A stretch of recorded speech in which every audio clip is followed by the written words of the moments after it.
প্রিয় দর্শক শ্রোতা, আজ রোববার ২রা ফেব্রুয়ারি ২০২৫ খ্রিস্টাব্দ, ১৯ মাঘ ১৪৩১ বাংলা, ২রা শাবান ১৪৪৬ হিজরি। সংবাদপত্র শিরোনাম পাঠের শুরুতেই যুগান্তর পত্রিকা। যুগান্তর পত্রিকায় শিরোনাম করা হয়েছে, ফের বিচার বহির্ভূত হত্যা, কুমিল্লায় নিরাপত্তা হেফাজতে যুবদল নেতার মৃত, সর্বত্র নিন্দা ও ক্ষোভ, জড়িতদের দৃষ্টান্তমূলক শাস্তি দাবি।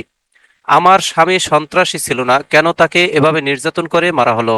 সেনা ক্যাম্পের ক্যাম্প কমান্ডারকে প্রত্যাহার করা হয়েছে। উচ্ছ্বাস ভালোবাসায় সিক্ত যুগান্তর। রজত জয়ন্তী পেরিয়ে ২৬-এ পদার্পণ। ৪ শহীদ পরিবারকে যমুনা গ্রুপের সম্মাননা। জুলাই অভ্যুত্থান বইমেলায় নতুন তাৎপর্য এনেছে, বলছেন প্রধান উপদেষ্টা। হত্যায় জড়িতদের বিচারের আওতায় আনতে হবে, বলছেন মির্জা ফখরুল ইসলাম আলমগীর। আড়ালে ছিল ৮,৫০,০০০ দরিদ্র। প্রশ্নবিদ্ধ আওয়ামী লীগ আমলের গরিবের পরিসংখ্যান। ব্যাংক লুটের টাকা পুতুলের সূচনা ফাউন্ডেশনে। ৭২-এর সংবিধানই এক কেন্দ্রীকরণের পথ তৈরি হয়। দলগুলোর এক থাকার আহ্বান আলী রিয়াজের। এই ছিল যুগান্তর পত্রিকার প্রথম পাতার সংবাদের শিরোনাম। এবারে শেষের পাতার সংবাদ শিরোনাম। শেষের পাতার সংবাদ শিরোনাম করা হয়েছে, লক্ষ্য থেকে বহু দূরে। চলতি অর্থ বছরের জুলাই-ডিসেম্বর মেয়াদে মুদ্রানীতি, আওয়ামী লীগ আমলে সব সূচকের প্রকৃত তথ্য গোপন করা হয়েছিল, যা এখন বেরিয়ে আসছে। রাজনৈতিক পট পরিবর্তনে সৃষ্ট অস্থিরতায় বিনিয়োগ বাধাগ্রস্ত, ব্যবসা বাণিজ্যের গতি মন্থর। স্বতন্ত্র প্রকিউশন সার্ভিস ও সচিবালয়ের বিকল্প নেই, প্রধান বিচারপতি বলছেন। স্বৈরাচারের অবশিষ্টরা মাথাচাড়া দেওয়ার অপচেষ্টা করছে। ব্রাহ্মণবাড়িয়ায় বিএনপির সম্মেলনে নেতা কর্মীদের ভার্চুয়ালি শুভেচ্ছা জানাচ্ছেন তারেক রহমান। ব্রাহ্মণবাড়িয়ায় বিএনপির সম্মেলনে তারেক রহমানের কথা বলছেন। পঙ্গু হাসপাতালের সামনে আহতদের সড়ক অবরোধ। মাঠে বিএনপি শ্যামা ওবায়েদ ও শহীদুল ইসলাম বাবুল। যারা গুম খুন করেছে তাদের বিচার হতে হবে, ডাক্তার শফিকুর রহমান। মুন্সিগঞ্জে কর্মী সম্মেলনে বক্তৃতা করছেন জামাতের আমির ডাক্তার শফিকুর রহমান। ইজতিমার প্রথম পর্বের আখিরি মোনাজাত আজ, কাল শুরু দ্বিতীয় পর্ব। বিএনপির দু গ্রুপের সংঘর্ষে স্বেচ্ছাসেবক দল নেতা নিহত। এই ছিল দৈনিক যুগান্তর পত্রিকার শিরোনাম। এবার ইত্তেফাকের শিরোনাম করা হয়েছে, লিবিয়া উপকূলে ২০ জন বাংলাদেশি নিহত, তাদের সমাহিত করা হয়েছে। নির্যাতন করে বাবাকে মেরেছে, ৪ বোন এতিম হয়ে গেছি, মানববন্ধে তৌহিদুলের বড় মেয়ে তাসফিয়া বলছেন।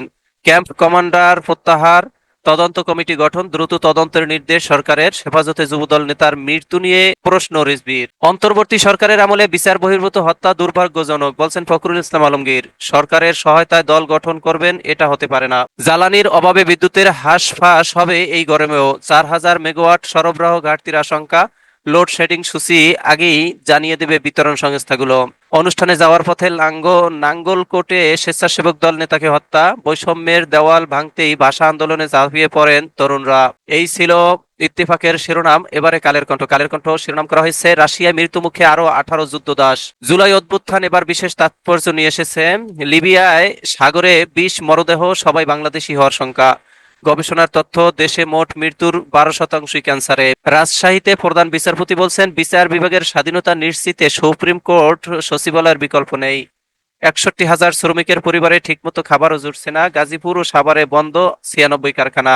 জনপ্রত্যাশা অনুযায়ী দেশ একমাত্র বিএনপি গড়তে পারবে, বলছেন তারেক রহমান। খালেদা জিয়ার শারীরিক অবস্থা স্থিতিশীল। কালের কণ্ঠ শিরোনাম করা হয়েছে, খালেদা জিয়ার শারীরিক অবস্থায় স্থিতিশীল। বিএনপি চেয়ারপারসন বেগম খালেদা জিয়ার শারীরিক অবস্থা স্থিতিশীল আছে। লন্ডনে বড় ছেলে তারেক রহমান সহ পরিবারের সদস্যরা কাছে থাকায় মানসিকভাবেও তিনি ভালো আছেন। ভেলের বাসায় আসার পরও বেশ কিছু পরীক্ষা করানো হয়েছে। কালের কণ্ঠকে এই তথ্য জানিয়েছেন বিএনপি চেয়ারপারসনের ব্যক্তিগত চিকিৎসক ডাক্তার মোহাম্মদ আল মামুন। এদিকে লন্ডন থেকে খালেদা জিয়ার মেডিকেল টিমের ৪ জন সদস্য ঢাকায় এসে পৌঁছেছেন। এই ছিল কালের কণ্ঠের শিরোনাম। এবারে মানবকণ্ঠ শিরোনাম করা হয়েছে, ২১ আমাদের ঐক্যের দৃঢ় বন্ধন, মূল সত্তার পরিচয়। অমর ২১-এ বইমেলা উদ্বোধনকালে প্রধান উপদেষ্টার কথা বলছেন। বাংলা একাডেমি সাহিত্য পুরস্কার নিলেন ৭ লেখক। আটকের পর যুবদল নেতার মৃত্যু, তদন্তের নির্দেশ সরকারের। প্রধান বিচারপতি বলছেন, অপেশাদার প্রকিউশন, দুর্বল তদন্ত, অন্তরায় নেই বিচারের। জুলাই ঘোষণাপত্রের খসড়া প্রস্তাবনা তৈরি করেছে বিএনপি। নেওয়া হচ্ছে যুগপৎ আন্দোলনে শরিকদের মতামত। ১৬ বছরের আন্দোলনের ধারাবাহিকতাকে গুরুত্ব। গণঅভ্যুত্থানের পক্ষের শক্তি ঐক্য ধরে রাখার বিষয় বিবেচনায় নিয়ে তারা ঘোষণাপত্রের জন্য প্রস্তাব দিচ্ছেন। ঘোষণাপত্রে বিএনপি শুধু ২৪-এর জুলাই আন্দোলনে সীমাবদ্ধ থাকেনি, বিগত সময়ে রাজনৈতিক দলগুলোর ধারাবাহিক ১৬ বছরের আন্দোলন সংগ্রামের কথা তুলে এনেছে। এই ছিল মানবকণ্ঠের শিরোনাম। এবারে আজকালের খবর পত্রিকার শিরোনাম করা হয়েছে, তিতুমির শিক্ষার্থীদের কর্মসূচি চলবে, সরকারের বিবৃতি প্রত্যাখ্যান। ইজতিমার আখেরি মোনাজাত আজ, প্রথম পর্বে যৌতুকবিহীন ৬৩ জোড়া বিয়ে, দুদিনে 4 মুসল্লির মৃত্যু। ভোর 6টা থেকে বিশ্ব ইজতেমাগামী গণপরিবহন চলাচল বন্ধ থাকবে। 25 ক্যাডারের সিদ্ধান্ত, ঢালাও শাস্তির বিরুদ্ধে পদক্ষেপ না নিলে কঠোর কর্মসূচি। বইমেলার উদ্বোধনী অনুষ্ঠানে প্রধান উপদেষ্টা বলছেন, জুলাই বিপ্লব বইমেলায় নতুন তাৎপর্য এনেছে।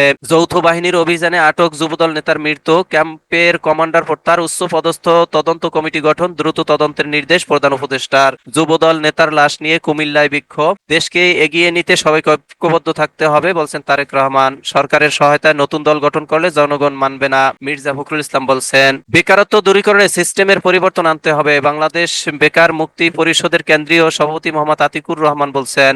কোন বিশেষ দল যেন সরকারি ক্ষমতায় নির্বাচনকে প্রভাবিত করতে না পারে, জিম কাদের বলছেন। বিএনপির দু গ্রুপের সংঘর্ষ, স্বেচ্ছাসেবক দল নেতা নিহত। বইমেলার আগে পাণ্ডুলিপি যাচাই হাস্যকর, সংস্কৃতি উপদেষ্টা বলছেন। সেমিনারে প্রধান বিচারপতি বলছেন, সুপ্রিম কোর্ট সচিবালয়ের বিকল্প নেই। এই ছিল আজকালের খবর পত্রিকার শিরোনাম। এরই মাঝে শেষ হলো আজকে পত্রিকা পাঠের সময়। আপনারা সকলেই ভালো থাকবেন, আল্লাহ ভালো রাখুক এই প্রত্যাশা কামনা করে শেষ করছি। আসসালামু আলাইকুম রহমতুল্লাহ।